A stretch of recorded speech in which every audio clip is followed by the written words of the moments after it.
কৃষক বন্ধু প্রকল্পে যে সমস্ত উপভোক্তারা রয়েছে, অর্থাৎ কৃষক বন্ধু প্রকল্পে যারা আর্থিকভাবে সহায়তা পেয়ে থাকে, যে সমস্ত কৃষকরা কৃষক বন্ধু প্রকল্পের মাধ্যমে টাকা পেয়ে থাকে তাদের জন্য অত্যন্ত সুখবর। কৃষক বন্ধু প্রকল্পের রবি মরশুমের টাকা কৃষকদের ব্যাংকের অ্যাকাউন্টে ঢোকানোর যে লাস্ট স্টেপটা বা ফাইনাল স্টেপটা, সেটা কিন্তু কৃষক বন্ধু প্রকল্পের অফিসিয়াল ওয়েবসাইটে চলে আসছে। অর্থাৎ কৃষক বন্ধু প্রকল্পের রবি মরশুমের টাকা কৃষকদের ব্যাংকে অ্যাকাউন্টে ঢোকার যে ফাইনাল স্টেপ, সেটা কিন্তু পরিপূর্ণ হয়ে গেছে। আপনারও কৃষক বন্ধু প্রকল্পের অফিসিয়াল ওয়েবসাইটে সেই টাকা ঢোকার যে ফাইনাল স্টেপটা সেটা চলে এসেছে কিনা সেটা আপনি কিভাবে জানবেন, বা আপনি নিজে কিভাবে অনলাইনে চেক করে নিতে পারবেন যে আপনার ফাইনাল স্টেপটা চলে এসেছে কিনা। এছাড়া যদি না এসে সেক্ষেত্রে আপনি কি করবেন, অথবা রবি মরশুমের টাকা ফাইনাল স্টেপ যাদের চলে এসেছে কৃষক বন্ধু প্রকল্পের অফিসিয়াল ওয়েবসাইটে, তাদের কৃষক বন্ধু প্রকল্পের রবি সিজনের টাকা কবে ব্যাংকের অ্যাকাউন্টে ঢুকবে, ফাইনাল তারিখ কত দিল রাজ্য সরকার। এছাড়া যাদের আধার লিঙ্ক এখনো পর্যন্ত নেই তারা কিন্তু কৃষক বন্ধু প্রকল্পের টাকা রবি সিজনের টাকা কিন্তু পাবে না। আধার লিঙ্ক আপনার রয়েছে কিনা সেটা আপনি কিভাবে চেক করবেন। যদি আধার লিঙ্ক না থাকে সেক্ষেত্রে আপনি আধার লিঙ্ক কিভাবে করবেন, কি কি ডকুমেন্টস তার জন্য প্রয়োজন হবে, আধার লিঙ্ক অনলাইনে করবেন নাকি অফলাইনে করবেন। যদি অনলাইনে হয় সেক্ষেত্রে আপনি কিভাবে করবেন, অফলাইনে যদি আধার লিঙ্ক করতে চান সেক্ষেত্রে আপনাকে কি করতে হবে, কোথায় যেতে হবে, সমস্ত বিষয়টা কিন্তু আমরা আজকের এই ভিডিওতে বিস্তারিতভাবে বুঝে নেওয়ার চেষ্টা করব। ভিডিওটি বিস্তারিতভাবে দেখে নেওয়ার আগে ছোট্ট একটা অনুরোধ, যদি চ্যানেলে নতুন হয়ে থাকেন অবশ্যই চ্যানেলটা সাবস্ক্রাইব করে রাখবেন এবং নোটিফিকেশনটা অল করে রাখবেন এই ধরনের সমস্ত আপডেট সবার আগে পাওয়ার জন্য। চলুন আজকের আপডেটটা আমরা বিস্তারিতভাবে দেখে নিই। প্রথমেই কিন্তু আমরা দেখে নেব যে কৃষক বন্ধু প্রকল্পের অফিসিয়াল ওয়েবসাইটে আপনার অ্যাকাউন্টে রবি সিজনে টাকা দেওয়ার জন্য যে ফাইনাল স্টেপটা সেটা চলে এসেছে কিনা সেটা আপনি অনলাইনে কিভাবে চেক করবেন। তার জন্য কৃষক বন্ধু প্রকল্পের যে অফিসিয়াল ওয়েবসাইট রয়েছে, অফিসিয়াল ওয়েবসাইটের লিঙ্কটা এখানে দেখতে পাচ্ছেন, আমি মার্কিং করে দিচ্ছি কৃষকবন্ধু.wb.gov.in। লিঙ্কটা আমি ডেসক্রিপশন বক্সে দিয়ে রাখবো, আপনি সেই লিঙ্কে ক্লিক করে সরাসরি এই ওয়েবসাইটে চলে আসবেন। এখানে আসার পরে আপনি নিচের দিকে স্ক্রল করবেন, স্ক্রল করার পরে আপনি দেখবেন নথিভুক্ত কৃষকের তথ্য বলে একটা অপশন পেয়ে যাবেন। এখানে দেখুন নথিভুক্ত কৃষকের তথ্য লেখা থাকবে, এই নথিভুক্ত কৃষকের তথ্যের উপরে ক্লিক করবেন। নথিভুক্ত কৃষকের তথ্যের উপরে ক্লিক করলে আপনার সামনে নতুন ইন্টারফেস চলে আসবে।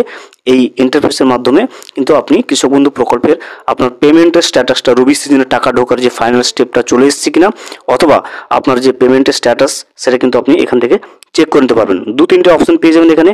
প্রথমে দেখুন সিলেক্ট অপশন এবং মাঝে সিলেক্ট অপশন বলে অপশন রয়েছে, আপনি এই সিলেক্টের উপরে কিন্তু ক্লিক করবেন। সিলেক্টের উপরে ক্লিক করলে কিন্তু আপনার সামনে দেখবেন অনেকগুলো অপশন খুলে যাবে।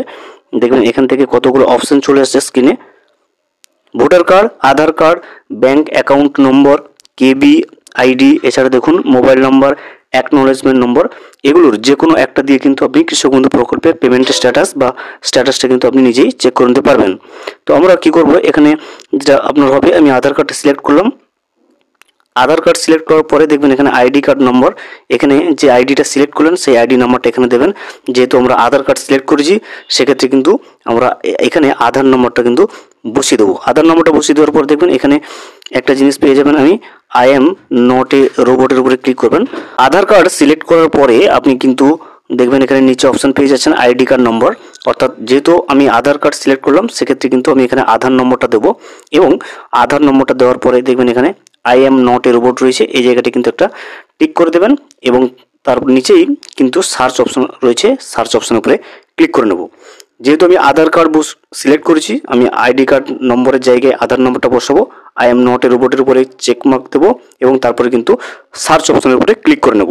আধার কার্ড নম্বর বসিয়ে তারপরে আই এম নট এ রোবটের উপরে ক্লিক করে যখনই সার্চ অপশনের উপরে ক্লিক করলাম, ওই উপভোক্তার অর্থাৎ কৃষক বন্ধু প্রকল্পের অফিসিয়াল ওয়েবসাইটে সমস্ত তথ্য কিন্তু স্ক্রিনে শো করতে থাকবে। এখান থেকে আপনি দেখে নিতে পারবেন, দেখুন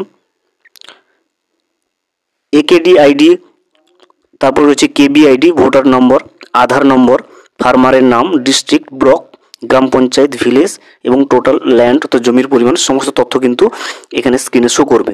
সিকিউরিটি পারপাসের কারণে কিন্তু এই তথ্যগুলো ব্লার করা থাকবে। আপনি এখানে দেখবেন, এই জায়গায় দেখবেন স্ট্যাটাসের জায়গায় রয়েছে অ্যাপ্রুভ, এবং আপনি ট্রানজ্যাকশন স্ট্যাটাসের ঘরে কিন্তু নতুন অপশন কিন্তু চলে আসছে, দেখবেন অ্যাকাউন্ট ভ্যালিড, অর্থাৎ প্রথমে কিন্তু ট্রানজ্যাকশন সাকসেস থাকে, পেমেন্ট হয়ে যাওয়ার পরে তারপর জিনিসটা ফাঁকা হয়ে গেছিলো, তারপরে কিন্তু ডিডিএ অ্যাপ্রুভ, এডিএ আপলোডেড, এগুলোর আসার পরে কিন্তু আসেনি, কিন্তু সরাসরি এই জায়গাতে অ্যাকাউন্ট ভ্যালিড কিন্তু অপশন চলে আসছে। অর্থাৎ কৃষক বন্ধু প্রকল্পের রবি সিজনে টাকা দেওয়ার ফাইনাল স্টেপটা কিন্তু ইতিমধ্যে কৃষক বন্ধু প্রকল্পের কিন্তু অফিসিয়াল ওয়েবসাইটে চলে এসছে।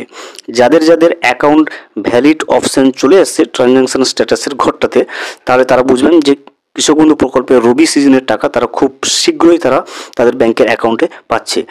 যদি আপনার এখানে অ্যাকাউন্ট ভ্যালিডের পরিবর্তে ইনভ্যালিড থাকে, ইনভ্যালিড অ্যাকাউন্ট থাকে, সেক্ষেত্রে বুঝবেন আপনার কৃষক বন্ধু প্রকল্পে কোনো না কোনো সমস্যা রয়েছে। সেক্ষেত্রে আপনাকে কিন্তু আপনার স্থানীয় কৃষি অফিস যেটা রয়েছে সেই কৃষি অফিসে আপনাকে যোগাযোগ করতে হবে। যদি আপনার অ্যাকাউন্ট ভ্যালিড থাকে তাহলে আপনি নিশ্চিন্ত থাকুন, আপনার কোনো কিছু সমস্যা নেই। অবশ্যই আপনি কৃষক বন্ধু প্রকল্পের রবি সিজনের টাকাটা খুব শীঘ্রই পেয়ে যাচ্ছেন। এবার আমরা জেনে নেব যে কৃষক বন্ধু প্রকল্পে যদি কোনো উপভোক্তার আধার লিঙ্ক রয়েছে কিনা সেটা আপনি কিভাবে চেক করবেন। আধার লিঙ্ক রয়েছে কিনা সেটা চেক করার জন্য আপনাকে কিন্তু প্রথম থেকে যে স্টেপ রয়েছে অফিসিয়াল ওয়েবসাইটে গিয়ে স্ট্যাটাস চেক করার, সেইভাবে আপনি চলে আসবেন, যেটা আমরা আগে দেখিয়েছি। এখানে আসার পরে দেখবেন এই জায়গাটাতে আপনি লক্ষ্য করবেন যে আধার নম্বরের যে জায়গাটা সেটা কিন্তু আধার কার্ড নম্বর এখানে বসে থাকবে। অর্থাৎ যদি স্ট্যাটাসে এভাবে চেক করার পর যদি আপনার আধার নম্বরের জায়গায় আধার নম্বরটা বসানো থাকে, তাহলে বুঝবেন যে আপনি আপনার কৃষক বন্ধু প্রকল্পের ওয়েবসাইটে কিন্তু কৃষক বন্ধু প্রকল্পে আপনার আধার কার্ড লিঙ্ক রয়েছে, অর্থাৎ ইকেওয়াইসি করা রয়েছে। যদি কোনো ক্ষেত্রে কোনো কৃষকের আধার লিঙ্ক না করা থাকে, সেক্ষেত্রে কিন্তু রবি সিজনের টাকা তার অ্যাকাউন্টে ঢুকছে না। এবারে প্রশ্ন হচ্ছে যে যদি কৃষক বন্ধু প্রকল্পে আধার লিঙ্ক না থাকে, সেক্ষেত্রে আপনি কি করবেন, কোথায় আধার লিঙ্ক করবেন, অনলাইনে করবেন নাকি অফলাইনে করবেন, যদি অফলাইনে করতে হয় কোথায় যাবেন, কী কী ডকুমেন্টস লাগবে, সমস্ত বিষয়টা এবারে আমরা সেটা জেনে নেব যে আধার লিঙ্ক কোথায় কিভাবে করবেন। কৃষক বন্ধু প্রকল্পের যে সমস্ত উপভোক্তাদের আধার লিঙ্ক নেই, সেক্ষেত্রে তারা আধার লিঙ্ক কোথা থেকে করবেন সে বিষয়ে কিন্তু একটা গাইডলাইন্স চলে এসেছে। দেখুন, বিশেষ ঘোষণা কৃষক বন্ধু প্রকল্প, যে সকল কৃষকের কৃষক বন্ধু প্রকল্পে আধার লিঙ্ক হয়নি তারা অবশ্যই নিকটবর্তী কৃষি দপ্তর গিয়ে আধার লিঙ্ক করে নিন। সঙ্গে কি আনবেন, দেখুন আপনার আধার কার্ডের জেরক্স, ভোটার কার্ডের জেরক্স, ব্যাংক পাসবুক অর্থাৎ যে অ্যাকাউন্টে কৃষক বন্ধুর টাকা আসে তার জেরক্স। মনে রাখবেন আধার লিঙ্ক না হলে পরবর্তী কিস্তির টাকা আপনার ব্যাংকে জমা হবে না, অর্থাৎ রবি সিজনের টাকা কিন্তু আপনার ব্যাংকে জমা হবে না। কৃষক বন্ধু প্রকল্পের আধার চেক করার উপায়টা দেখুন, কৃষক বন্ধু প্রকল্পে আবেদন করার পর আপনার আধার লিঙ্ক আছে কিনা তা চেক করা যাবে কিন্তু অনলাইনে। আমি প্রসেসটা যেহেতু দেখিয়েছি সেক্ষেত্রে আবারও জানিয়ে দেওয়া হচ্ছে। দেখুন, কৃষক বন্ধু প্রকল্পের অফিসিয়াল ওয়েবসাইটে আসতে হবে, নথিভুক্ত কৃষকের তথ্যে ক্লিক করুন, পরবর্তী পেজে গিয়ে ভোটার কার্ড নাম্বার বসিয়ে আপনি কিন্তু কৃষক বন্ধু প্রকল্পের সার্চ করলে কিন্তু আপনার স্ট্যাটাসটা চলে আসবে। এবং স্ট্যাটাসে যদি আধার লিঙ্ক থাকে সেক্ষেত্রে বুঝবেন আপনার আধার লিঙ্ক রয়েছে, যদি আধার লিঙ্ক না থাকে সেক্ষেত্রে বুঝবেন আপনার কিন্তু আধার লিঙ্ক নেই। এখন আমরা জেনে নেব যে কৃষক বন্ধু প্রকল্পের রবি সিজনের টাকা যাদের অ্যাকাউন্ট ভ্যালিড চলে এসছে তারা রবি সিজনের টাকা ঠিক কত তারিখ নাগাদ তাদের ব্যাংকের অ্যাকাউন্টে পাবে। এখানে দেখবেন অফিসিয়াল যে নোটিফিকেশানটা রয়েছে রবি সিজনের টাকা দেওয়ার যে সময়সীমাটা সেটা কিন্তু এখানে দেওয়া রয়েছে। দেখুন, অক্টোবর থেকে মার্চ মাসের মধ্যে টাকা দেওয়ার যে সময়সীমা সেটা কিন্তু নির্ধারণ করা রয়েছে। এখানে প্রথমে দেখুন এনরোলমেন্ট রয়েছে 1 অক্টোবর থেকে 28 অথবা 29 ফেব্রুয়ারি, অর্থাৎ রবি সিজনের জন্য এনরোলমেন্টের যে সময়টা, নাম নথিভুক্তকরণের যে সময়সীমাটা সেটা অক্টোবরের 1 তারিখ থেকে 28 বা অথবা 29 ফেব্রুয়ারি পর্যন্ত দেওয়া রয়েছে। এছাড়া দেখুন approval and uploading by the block সেটা দেওয়া রয়েছে কিন্তু 5th day of each month from October to March, অর্থাৎ অক্টোবর থেকে মার্চ মাসের 5 তারিখ নাগাদ কিন্তু পঞ্চম দিনে কিন্তু অ্যাপ্রুভাল করা হয় এবং আপলোডিং করা হয় ব্লকের দ্বারা। এরপরে যেটা রয়েছে ভেরিফিকেশান এবং ট্রান্সমিশন যেটা রয়েছে ডিস্ট্রিক্টের দ্বারা সেটা কিন্তু মাসের 10 তারিখ করে দেওয়া হয়েছে, এবং ভ্যালিডেশন এবং ডিমান্ড জেনারেশন এবং পেমেন্ট ম্যান্ডেট যেটা রয়েছে সেটা কিন্তু 15 তারিখ করা রয়েছে প্রতি মাসের, অক্টোবর থেকে মার্চ মাসের। এবারে পেমেন্ট যেটা দেওয়া রয়েছে, দেখুন ডিবিটির দ্বারা যে পেমেন্টটা ছাড়বে রাজ্য সরকার তরফ থেকে সেটা কিন্তু 25th day of the month, অর্থাৎ 25 তারিখের মাসে।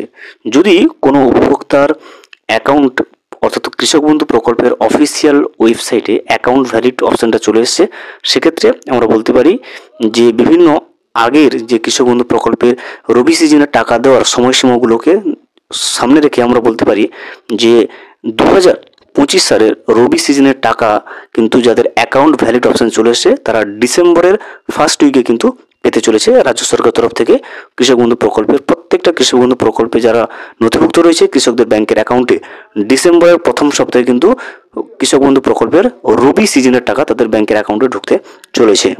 ভিডিওটি সম্পূর্ণভাবে দেখার জন্য অসংখ্য ধন্যবাদ। এখনো পর্যন্ত যদি চ্যানেলে নতুন হয়ে থাকেন এবং সাবস্ক্রাইব না করে থাকেন অনুগ্রহ করে চ্যানেলটা সাবস্ক্রাইব করে পাশে থাকবেন।